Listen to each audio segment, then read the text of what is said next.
My paternal grandparents had been very religious.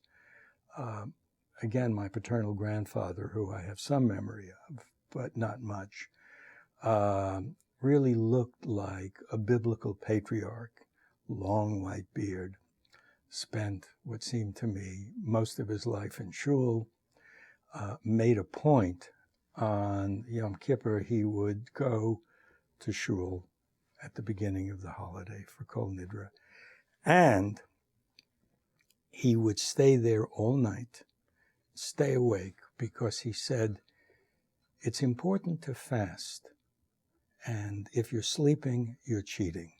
So you've got to be awake for the 24 hours. I mean, that was an enormous commitment.